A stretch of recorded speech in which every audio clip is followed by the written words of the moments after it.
الرحمن الرحیم۔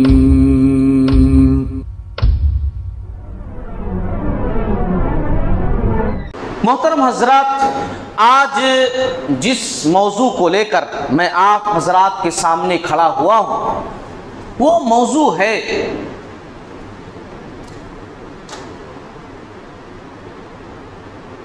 گرمیوں کی چھٹیاں، گرمیوں کی تعطیلات اور والدین کی ذمہ داریاں، جس کے تحت میں تربیت اولاد کے سلسلے میں چند باتیں آپ لوگوں کے سامنے رکھوں گا۔ مجھے پتا کہ یہ موضوع کوئی نیا موضوع نہیں ہے اور اس میں بہت ساری باتیں ایسی ہوں گی جو بعض لوگ سمجھیں گے تو پرانی باتیں ہیں، لیکن یہ موضوع بہت اہم ہے اور خاص طور سے جن حالات سے ہم گزر رہے ہیں ان حالات میں یہ موضوع بہت اہمیت کا حامل ہوتا ہے۔ ہمارے دشمن یہ بات اچھی طرح جانتے ہیں کہ ہمیں اس ملک سے نکالا نہیں جا سکتا اور نہ ہم اپنے ملک سے انشاءاللہ کبھی جائیں گے اور نہ ہمارے پاس جانے کا کوئی راستہ ہے، لیکن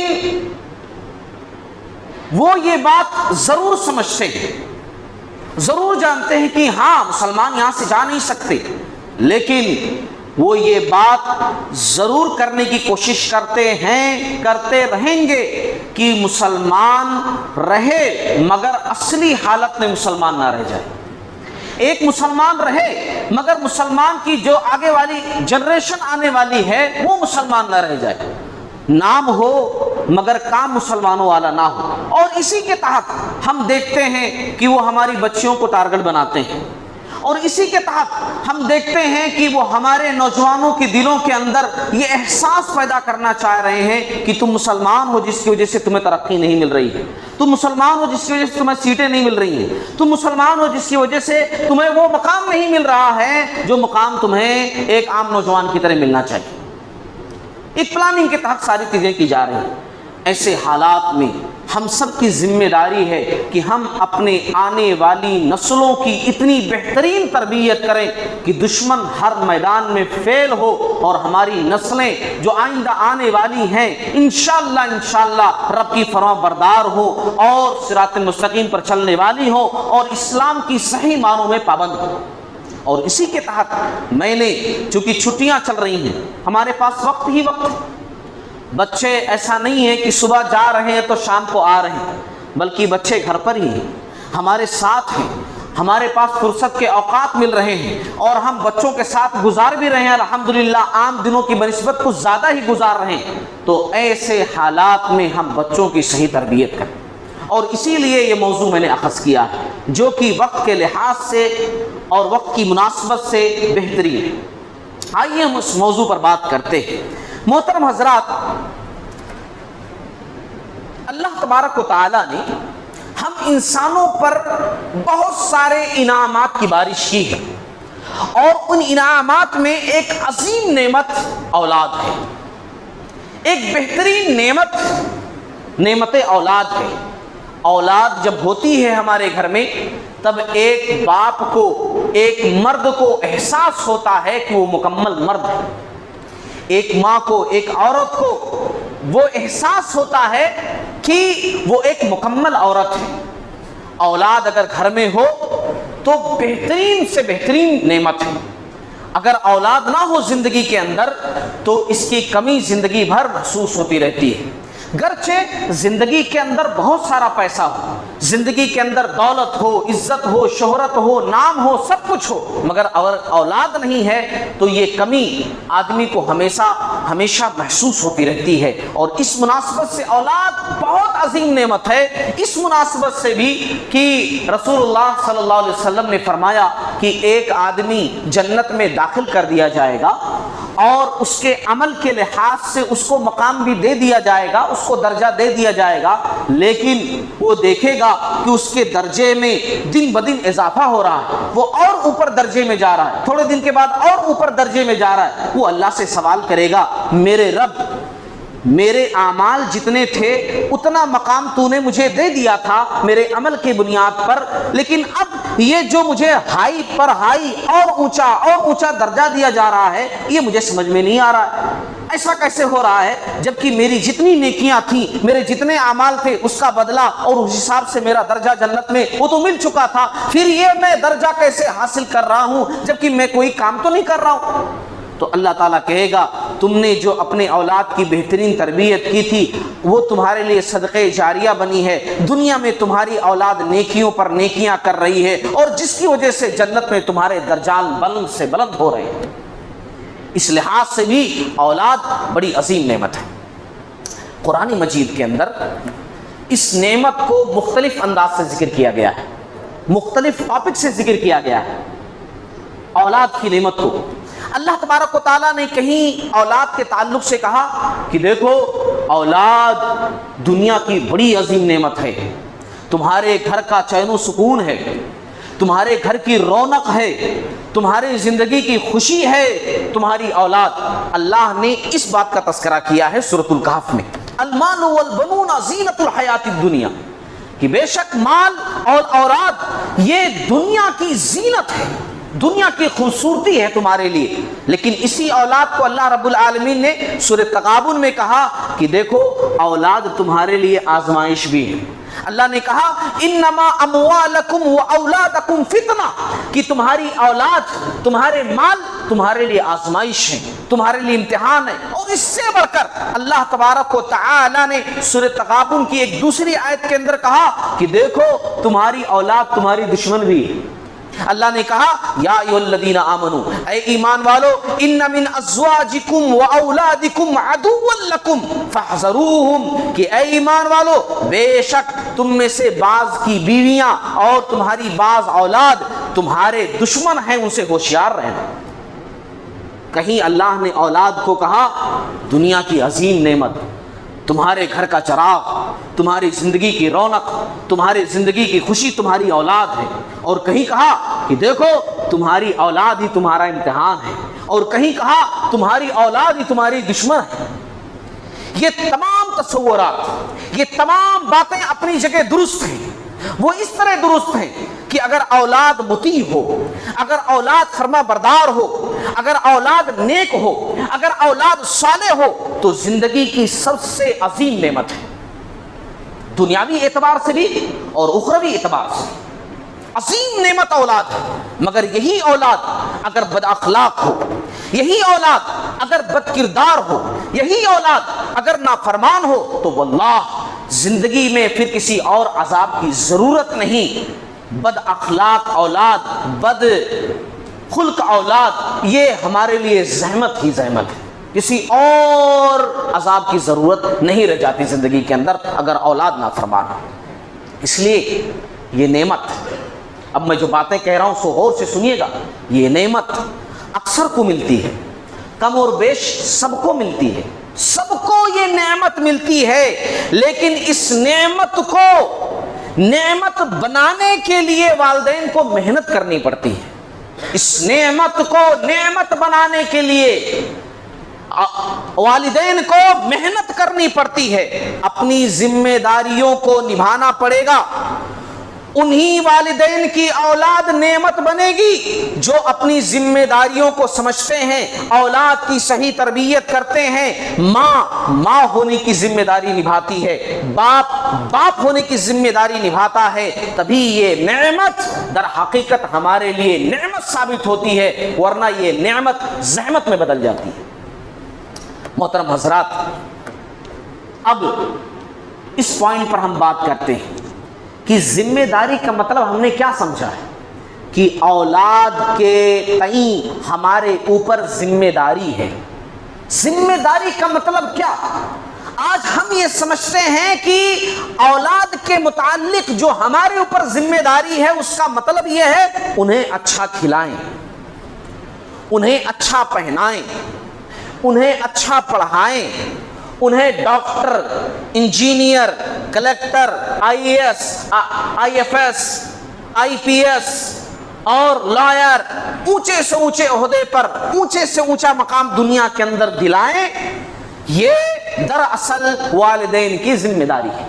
بے شک یہ بھی ذمہ داری ہے، ان کی دنیا کو کامیاب بنانا، انہیں دنیا کے اندر ایک صحیح رخ دینا، ان کے فیوچر کے تعلق سے محسوس کرنا اور اس کو کامیاب بنانے کی کوشش کرنا، یہ ہر والدین کی ذمہ داری ہے۔ لیکن ان تمام ذمہ داریوں سے بڑھ کر ایک عظیم ذمہ داری ہے۔ یہ تمام ذمہ داریاں جس کو ہم ذمہ داری سمجھ رہے ہیں، یہ تمام باتیں اس ذمہ داری کے سامنے بالکل معمولی ہیں، نہ کہ برابر ہیں جس ذمہ داری کے تعلق سے میں بتلانا چاہتا ہوں، اور میں نہیں بلکہ ہمارے رب نے ہمیں بتلایا ہے۔ وہ ذمہ داری کیا ہے؟ قرآن میں اللہ نے سورہ تحریم میں اس ذمہ داری کا تذکرہ کیا ہے۔ اس ذمہ داری کا تذکرہ سورہ تحریم میں اللہ تعالیٰ نے کیا ہے۔ وہ ذمہ داری والدین کے لیے اپنے اولاد کے متعلق سب سے بڑی ذمہ داری ہے، وہ ذمہ داری، اور وہ ذمہ داری کیا ہے؟ یا ایھا الذین آمنوا، اے لوگوں جو ایمان لائے ہو، قوا انفسکم واہلیکم نارا، بچاؤ اپنے آپ کو جہنم کی آگ سے، بچاؤ اپنے اہل و عیال کو جہنم کی آگ سے، وہ جہنم کی آگ کہ جس کا ایندھن انسان اور پتھر ہیں۔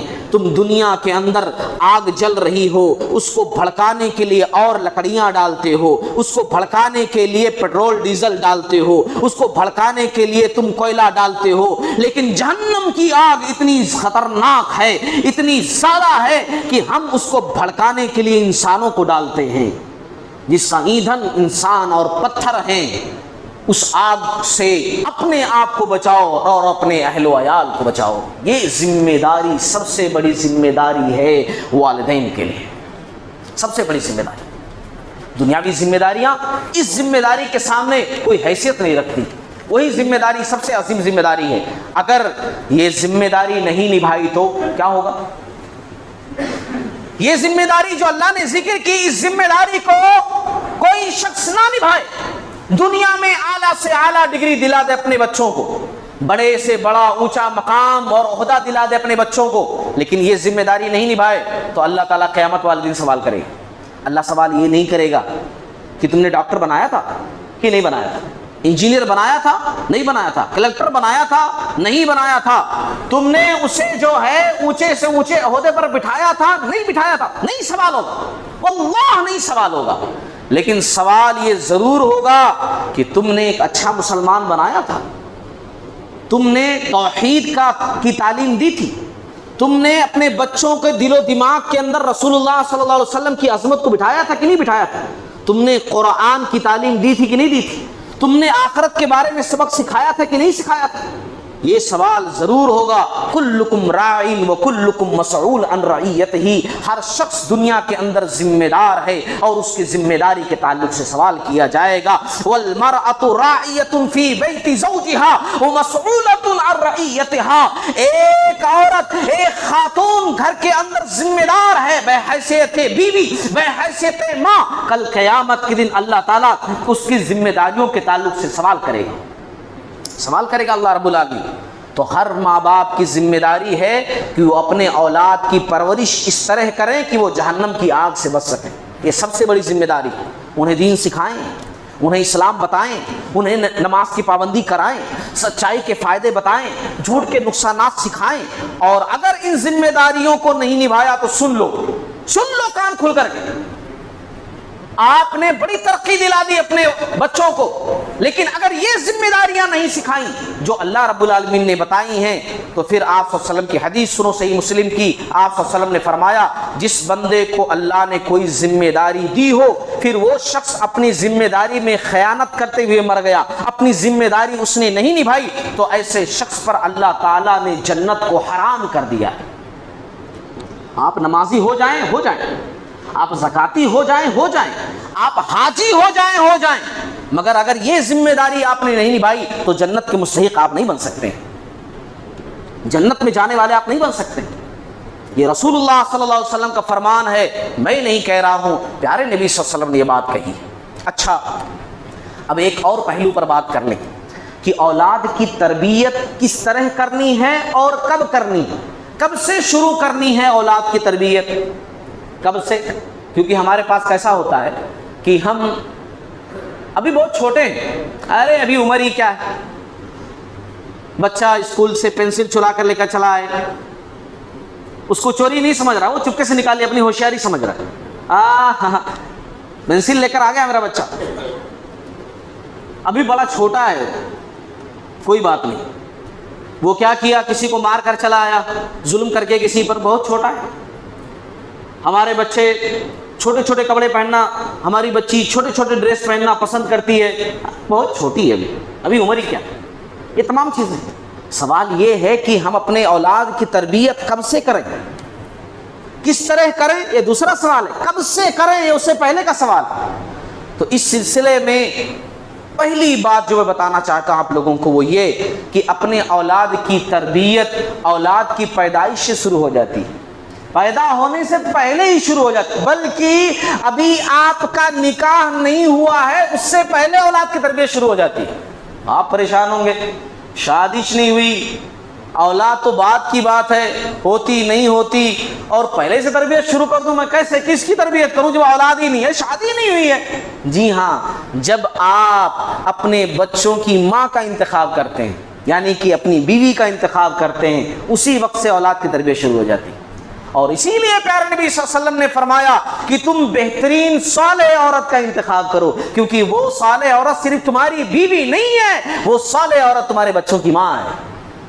تمہارے بچوں کے لیے پہلا اسکول, تمہارے بچوں کے لیے پہلا مدرسہ وہی عورت ہے جس سے تم نکاح کرنے جا رہے ہو. اسی لیے تمہیں یہ بہترین طریقے سے دیکھنا ہے, صالحیت کو اول نمبر پر رکھنا ہے کہ وہ کتنی اچھی ہے, کتنی دیندار ہے, وہ کتنی خوبصورت ہے, یہ سیکنڈری ہے, یہ بات کی باتیں ہیں. وہ کتنی دولت مند ہے اس کا تو کوئی مطلب نہیں ہوتا, لیکن کتنی نیک ہے, کتنی دیندار ہے, کتنے اسلام کو فالو کرنے والی ہے, اس بارے میں سب سے پہلے تم سوچنا, کیونکہ وہی تمہارے بچوں کے لیے پہلا مدرسہ, پہلا اسکول ہے. جب تم اپنے بچوں کو اپنے بیوی کے بھروسے پر چھوڑ کر باہر کاروبار کے لیے جاؤ گے, کیونکہ ذمہ داری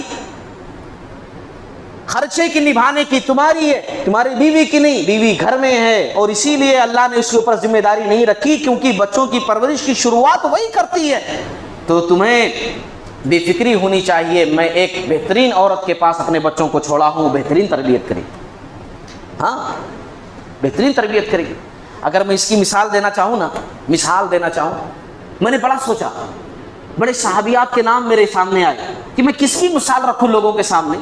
ایک بہترین ماں کی, کہ ایک ماں نے بڑی بہترین تربیت کی, بڑے واقعات میرے ذہن میں آئے, مگر ایک کے بعد میں نے ہٹا دی, نہیں یہ نہیں بیان کروں گا, یہ نہیں بیان کروں گا. میں نے صرف ایک بات اخذ کی ہے, ایک بات اخذ کی ہے مثال کے لیے, ایک مثال, اور مثال میں دوں گا ہاجرہ علیہ السلام کی. ہاجرہ علیہ السلام کی بہترین تربیت, ایک بہترین ماں, ایک بہترین بیوی, ہاجرہ علیہ السلام. ان کی تربیت دیکھیں. ابراہیم علیہ السلام تو ان کو, اسماعیل علیہ السلام جو چھوٹے تھے دودھ پیتے, ان کو چھوڑ کر چلے آئے تھے. کہاں تھے باپ ان کے پاس, وہ تو واپس چلے آتے تھے فلسطین. ہاں کبھی کبھار جاتے رہتے تھے اور آتے رہتے تھے. اسماعیل علیہ السلام کی پرورش کس نے کی, ماں ہاجرہ علیہ السلام نے, ایک ماں نے کی. اور تربیت کا انداز دیکھیے, تربیت کا رزلٹ دیکھیے, کہ جب اسماعیل علیہ السلام تھوڑا بڑے ہوئے, چلنے پھرنے والے ہو گئے, تھوڑا سمجھ بوجھ آ گئی, بھاگنے لگے 13-14 سال, اس عمر کو جب پہنچے, تربیت اتنی بہترین, ایک ماں کی میں کہوں گا, صرف ایک ماں کی تربیت کی بات میں کروں گا. جب ابراہیم علیہ السلام جاتے ہیں, خواب دیکھتے ہیں, بچے سے ذکر کرتے ہیں, بیٹے میں نے خواب دیکھا ہے, میرا رب حکم دے رہا ہے کہ میں تمہیں اللہ کے راستے میں قربان کر دوں, میں ذبح کر دوں تم کو, میں تمہیں قربان کر دوں. آج ہمارا بچہ ذرا ذرا سی بات پر رونے لگتا ہے, ذرا ذرا سی بات پر روٹ جاتا ہے, ذرا ذرا سی بات پر جو ہے وہ ہمارے پاس سے بھاگ جاتا ہے کہ ابو جی ایسا بول دیے, ابو جی ایسا کر دیے, ابو جی ویسا کر دیے. اور یہاں ابراہیم علیہ السلام کہہ رہے ہیں, بیٹا اللہ حکم دے رہا ہے کہ میں تمہیں اللہ کے راستے میں قربان کر دوں. میرے بچے بتاؤ تمہارا کیا نظریہ ہے, تم کیا کہنا چاہتے ہو. تربیت کا انداز دیکھیے. اور اسی ایک جملے میں حاجرہ علیہ السلام کی پوری تربیت سمٹ جاتی ہے. اسی ایک جملے میں ماں حاجرہ علیہ السلام کی پوری محنت ایک ماں کی دکھائی دیتی ہے کہ جب اسماعیل علیہ السلام نے جواب دیتے ہوئے کہا افعل ما تؤمر ستجدنی انشاءاللہ من الصابرین، ابو جی اللہ نے جو حکم دیا ہے آپ کر گزریے، انشاءاللہ آپ مجھے صبر کرنے والوں میں سے پائیں گے.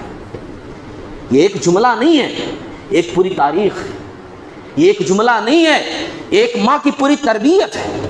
یہ ایک جملہ نہیں ہے، ایک ماں کی پوری محنت کا عکس ہے یہ جملہ، کہ جس میں ایک بچہ کہہ رہا ہے کہ ابو جی رب کے راستے میں رب نے حکم دیا ہے قربان کر دیجئے، انشاءاللہ آپ مجھے صبر کرنے والوں میں سے پائیں گے.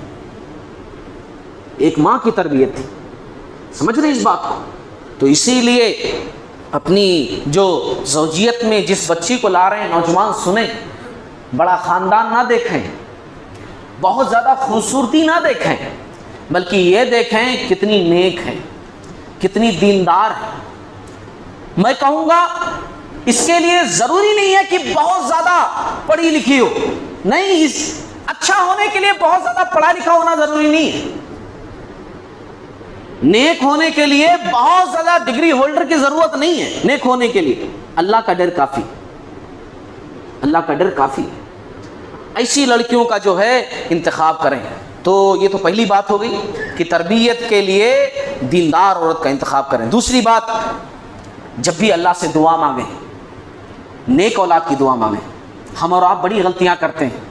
ماں ہوں، باپ ہوں، شادی ہوئی، اب اولاد چاہیے، اے اللہ سورج جیسا بیٹا دے دے.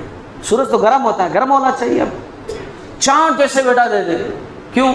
ٹھنڈی اولاد چاہیے. اب چاند سورج کی مثال دیتے ہیں، چاند سورج جیسی اولاد دے.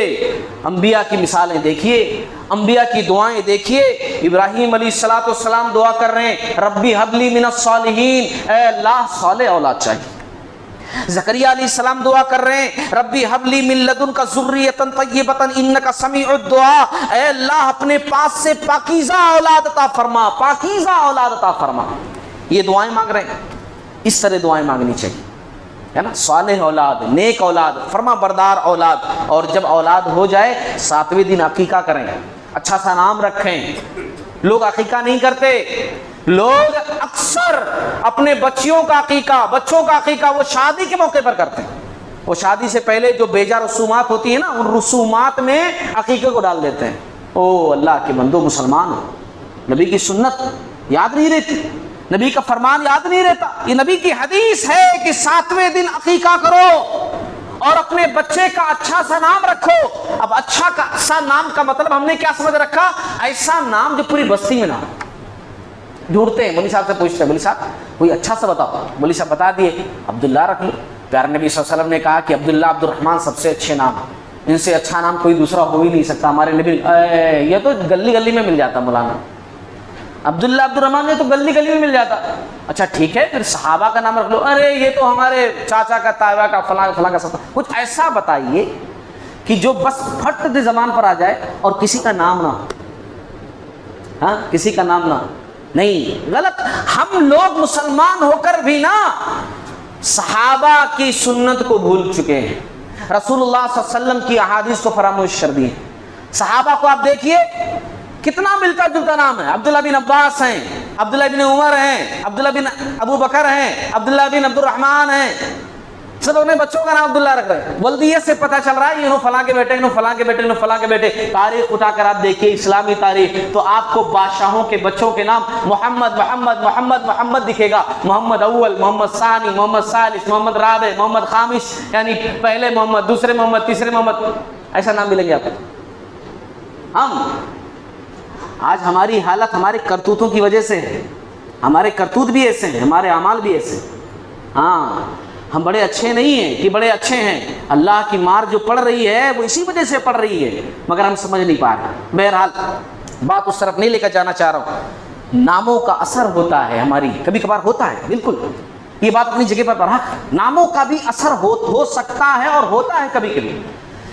ایک بات مجھے ملی میرے مطالعے میں کہ سعید ابن المسیب رحمۃ اللہ علیہ بڑے تابعی ہیں. سعید ابن المسیب تو ان کے دادا کا نام حزن تھا. ان کے دادا کا نام کیا تھا؟ حزن تھا. رسول اللہ صلی اللہ علیہ وسلم کے دور میں تھے اور صحابی تھے حزن. آپ صلی اللہ علیہ وسلم نے ایک مرتبہ کہا کہ حزن نام غلط ہے, تم کچھ دوسرا نام رکھ لو. تو انہوں نے کہا کہ بھئی یا رسول اللہ صلی اللہ علیہ وسلم دادا پر دادا سب رکھے ہیں, رہنے دیجئے نا. آپ صلی اللہ علیہ وسلم کہا نام بدلنا ضروری نہیں ہے, لیکن اچھا نہیں لگتا ہے. حزن مانے غمگین ہوتا ہے, حزن مانے غمگین. اب نام کے میننگ غمگین, ابھی ایک اچھا نام ہے. انہوں نے کہا نہیں رہنے دو. آپ نے کہا ٹھیک ہے, حرام ہوتا تو آپ صلی اللہ علیہ وسلم کچھ کرتے, رہنے دیے. بعد میں سعید بن المسیب رحمۃ اللہ علیہ کہتے ہیں کاش انہوں نے اپنا نام بدل لیا ہوتا, کاش انہوں نے اپنا نام بدل لیا ہوتا, کیونکہ نام ان کا نام حزن تھا جس کے معنی غمگین ہوتے ہیں. میرا تجربہ ہے, میرا مشاہدہ ہے, ہمیشہ میرے خاندان میں غم کا سایہ رہا, میرے خاندان میں غم کا سایہ ضرور رہا. یعنی غم ہی غم, خوشی کے لمحات کم ہی آئے, غم زیادہ آئے. یہ ان کا اپنا اوپینین تھا. نام اچھا رکھیے, میننگ دیکھیے, اس کا مطلب دیکھیے, ہے نا. صرف ایسا نہیں کہ نام بڑا اچھا لگ رہا ہے کہنے میں, نہیں, اس کا میننگ دیکھیے کیا ہے نا. اللہ رب العالمین سے جڑے ہوئے جو نام ہوتے ہیں وہ زیادہ اچھے ہوتے ہیں, ویسے نام رکھیے. اچھا, تیسری بات اولاد کی تربیت کے سلسلے میں, وقت کم رہ گیا ہے, اپنی اولاد کو بھرپور محبت دیں. ہاں, بھرپور محبت دیں, محبت بھرپور دیں آپ اپنی اولاد کو.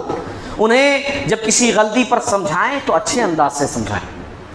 آپ کا انداز اچھا ہونا چاہیے, آپ کا انداز ہمیشہ سختی والا نہیں ہونا چاہیے. وہ ماں باپ غلط ہیں اسلام کی نظروں میں, میں ایک عالم ہونے کی حیثیت سے کہتا ہوں, غلط ہیں جو ہمیشہ سینے پر چڑھ کر ان کی تربیت کرتے ہیں. سینے پر چڑھ کر کبھی تربیت نہیں ہوتی, بلکہ وہ اولاد بسا اوقات باغی ہو جاتی ہے کہ آپ ٹھیک ہے کرو, ایسی کرو, ہم ایسی رہتے, کتنا مارو آپ, نہیں ہم سدھرتے, ایسی رہتے.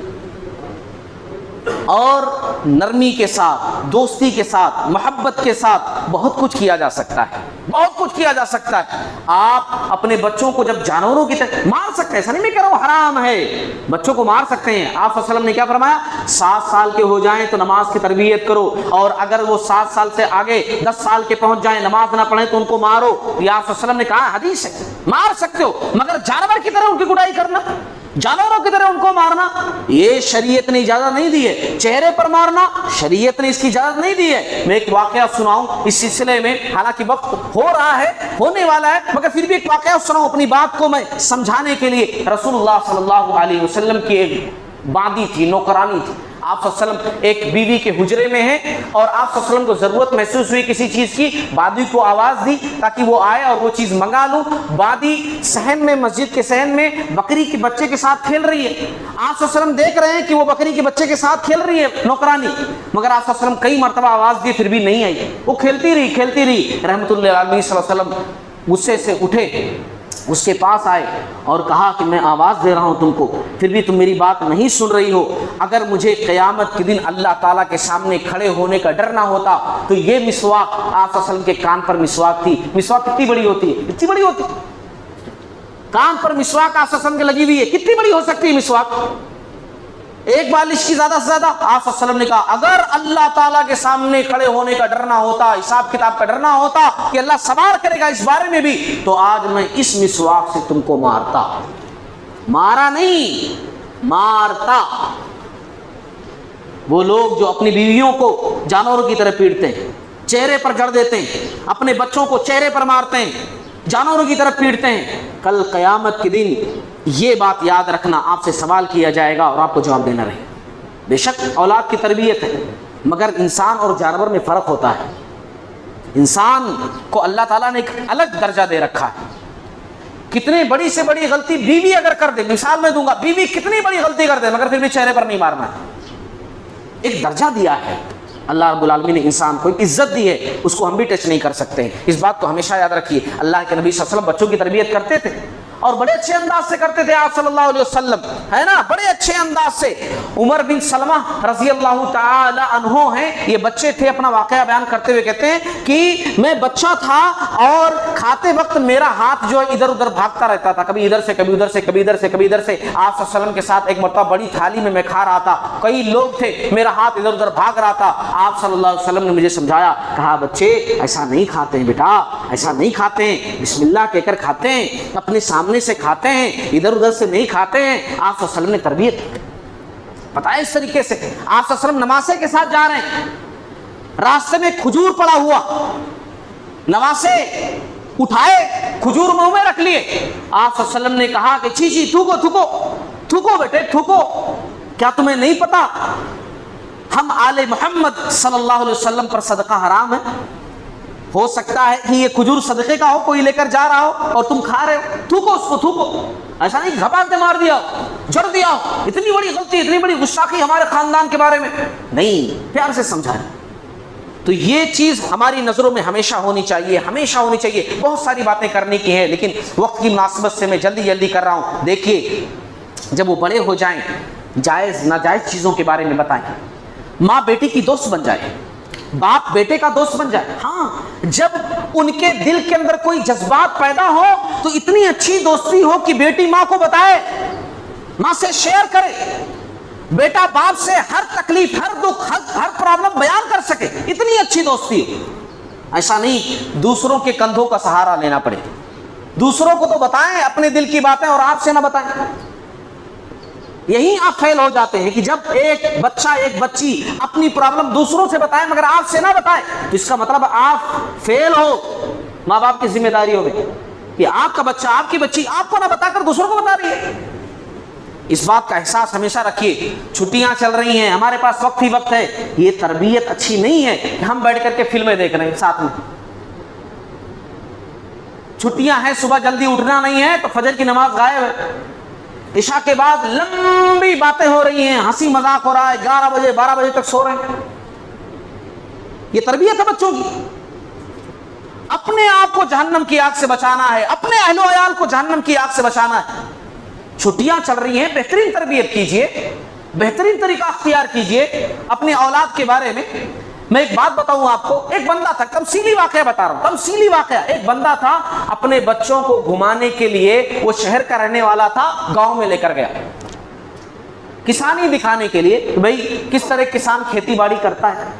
وہ وہاں پر گیا اور ایک کسان اپنے کھیتوں میں کام کر رہا ہے، گاڑی جھاڑیوں کے پیچھے ان لوگوں نے رکائی ٹھہرائی اور کسان جو ہے وہ اپنے کھیتوں میں کام کر رہا ہے۔ اس کا جوتا جو ہے وہ کھیت کے پاس، یہاں جھاڑیوں کے پاس رکھا ہوا ہے۔ بچوں نے کہا کہ ابو جی تھوڑا مزہ کرتے ہیں نا، اس کے جوتے چھپا دیتے ہیں، بڑا مزہ آئے گا، ابھی کسان ڈھونڈے گا تو بڑا مزہ آئے گا ہمیں۔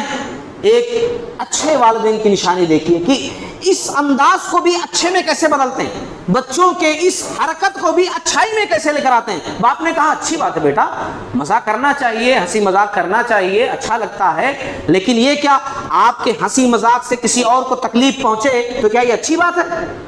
آپ کو تو اچھا لگے، آپ کو مزہ آئے، لیکن سامنے والا پریشان ہو تو کیا یہ اچھی بات ہے؟ نہیں ابو جی بالکل اچھی بات نہیں۔ کچھ ایسا کرو بیٹا کہ اس کو بھی اچھا لگے اور آپ کو بھی اچھا لگے۔ تو کیا کرنا چاہیے؟ کسان کو دیکھنے لگے، کسان پریشان ہے، کسان پریشان ہے کسی وجہ سے۔ تو ان لوگوں نے کیا کیا کہ شاید اکثر پریشانی کی وجہ پیسہ ہی ہوتا ہے کہ وہ پیسہ نہیں ہے اور کسان آدمی ہے، تو کیا کیا اس کے جوتوں میں، والدین نے کیا کہا بیٹا یہ اس کے جوتوں میں جو ہے نوٹ رکھ دو، پیسے رکھ دو، ہمارے پاس اللہ نے دیا ہے، اس کی مدد بھی ہو جائے گی، ہم کو مزہ بھی آ جائے گا، اور رکھ دو ایسا۔ اب کسان واقعی میں سچ میں پریشان تھا، وہ جو رو رہا تھا ہل چلاتے ہوئے، اس کی وجہ یہ تھی کہ اس کی بیوی بیمار تھی، پیسے نہیں تھے، وہ پریشان تھا اندر سے اور کام کر رہا تھا۔ اس کے بعد جب وہ کام کر کے لوگ جھاڑیوں کے پیچھے چھپ گئے اور دیکھنے لگے کہ اب کیا مزہ آتا ہے، بچے خاص طور سے دلچسپی سے، کیونکہ وہ مزہ چاہتے تھے، بچے تو بچے، ان کو مزہ چاہیے، لیکن والدین نے ان کے مزے کو اچھائی میں بدل دیا، ان کی بات رکھی مگر ایک الگ پہلو سے۔ وہ جب کسان آیا اپنے جوتے پہننے لگا تو دیکھا اس میں پیسے، اور جب وہ پیسے اس نے نکالے تو خوشی سے ڈانس کرنے لگا، اچھلنے لگا، وہ کودنے لگا۔ ناچنے لگا، اور اس طرح ناچنے لگا کہ وہ دیکھ کر کے بچوں کو بڑا مزہ آیا، تالیاں مارنے لگے بچے کی، واہ واہ واہ کیا ناچ رہا، دیکھو کیا خوشی منا رہا. وہ خوش ہو گیا کہ میرے جوتے میں پیسے نکلے، اور خوشی خوشی گھر کو چلا گیا. میں نے یہ تمثیلی واقعہ آپ کو اس لیے سنایا ہے، جانتے ہیں آپ کہ بچے ہوتے ہیں ایسی اٹ پٹانگ چیزیں کرتے ہیں، ماں باپ کی ذمہ داری ہوتی ہے کہ ان پہلوؤں کو اچھائی میں کیسے بدلیں.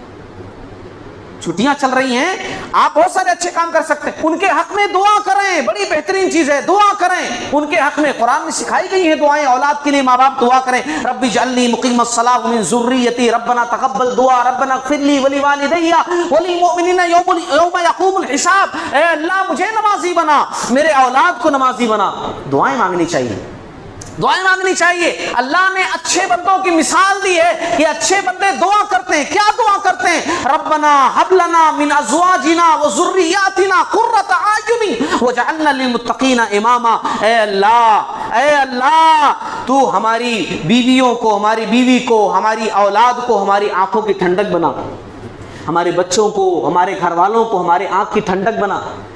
جن کو دیکھوں تو میری آنکھیں ٹھنڈی ہو جائیں، جن کو دیکھوں تو میرے دل میں خوشی محسوس ہو. میرے لیے، میری آل اولاد کو، میرے گھر والوں کو رحمت بنا، زحمت نہ بنا، اور مجھے اچھے لوگوں کا لیڈر بنا. میں اپنے گھر کا لیڈر ہوں اور میرے گھر والے پورے اچھے ہوں، میری اولاد اچھی ہو، میری بیوی اچھی ہو. اچھے لوگوں کا لیڈر بنا، اچھے لوگوں کا امام بنا. یہ ہمیشہ دعائیں کرتے رہنا چاہیے. اور جان لو کہ والدین کی دعائیں اولاد کے حق میں قبول کی جاتی ہیں. والدین کی دعائیں اولاد کے حق میں قبول کی جاتی ہیں. اور آخری بات، ایک ماں باپ کے لیے جو ذمہ داری، سب سے بڑی ذمہ داری ہے، اولاد جب بالغ ہو جائے، پھر سے سن لو، اولاد جب بالغ ہو جائے ماں باپ کی ذمہ داری ہے. اولاد جب بالغ ہو جائے ماں باپ کی ذمہ داری ہے ان کا نکاح کر دیں، ان کا نکاح کر دیں. اور آپ صلی اللہ علیہ وسلم نے دوسری حدیث کے اندر کہا، وقت پر اگر نکاح نہیں ہوگا تو سماج کے اندر فتنہ اور فساد پھیلے گا. اور اس کا مطلب آپ لوگ بہتر طریقے سے سمجھ سکتے ہیں. اللہ تعالیٰ سے دعا کرتا ہوں اللہ تعالیٰ ہم تمام لوگوں کو کہنے سننے سے زیادہ عمل کرنے کی توفیق عطا فرما. باری تعالیٰ ہماری آل اولاد کو ہماری آنکھوں کی ٹھنڈک بنا. باری تعالیٰ ہمیں نیک اور اچھے لوگوں کا پیشوا اور لیڈر بنا. باری تعالی ہمیں بہترین ماں باپ بنا، وہ ماں باپ بنا کہ اپنے اولاد کی بہترین تربیت کریں، اور ایسی تربیت کریں کہ ہمارے جانے کے بعد ہماری اولاد نماز کی پابندی کرے، ہماری اولاد ہمارے حق میں دعا کرے اور ہاتھ اٹھائے اور کہے اللہ رب العالمین سے کہ باری تعالی ہمارے ماں باپ پر رحم فرما. ہم بوڑھے ہو جائیں، ہم جب دنیا میں ہوں، بوڑھے ہو جائیں، بزرگ ہو جائیں، کمزور ہو جائیں، ہماری اولاد اتنی اچھی ہو کہ ہمارا سہارا بنے اور ہمیں دیکھے تو دعا کرے رب ارحمہما کما ربیانی صغیرا. باری تعالیٰ میرے ماں باپ پر رحم فرما کہ جنہوں نے بچپن میں میرے اوپر رحم کیا تھا. باری تعالیٰ ہمیں ایسا بنا دے کہ ہم اپنے اولاد کو اپنی آخرت کے لیے بہترین توشہ بنائیں. ہماری اولاد ہمارے لیے زحمت نہیں، پریشانی نہیں، نہ فرمان اولاد نہیں. ہماری اولاد ہمارے لیے اچھی ہو، ہمارا سہارا بنے، ہماری تکلیفوں کو محسوس کر سکے. بزرگی میں وہ ہمیں لاٹھی کی ضرورت نہ پڑے، ہماری اولاد ہمارے لیے لاٹھی ہو. بزرگی میں جب لوگ چھوڑ کر چلے جاتے ہیں، کوئی دوست نہیں رہ جاتا، تنہائی کا احساس ہوتا، اس وقت بھی ہماری اولاد اتنی اچھی ہو کہ ہماری اس تنہائی کو محسوس کر سکے. اے اللہ ہمیں توفیق دے کہ ہماری اولاد ایسی ہو، ہماری اولاد اتنی اچھی ہو، ہماری اولاد اتنی نیک ہو، اور ہماری تربیت بھی اتنی اچھی، ہماری محنت بھی اچھی ہو. باری تعالیٰ ہم تمام لوگوں کی اصلاح عطا فرما. سب سے پہلے تمام باتوں پر مجھے عمل کرنے والا بنا، پھر ہم تمام لوگوں کو عمل کرنے والا بنا. آمین. وآخر دعوانا الحمد للہ رب العالمین.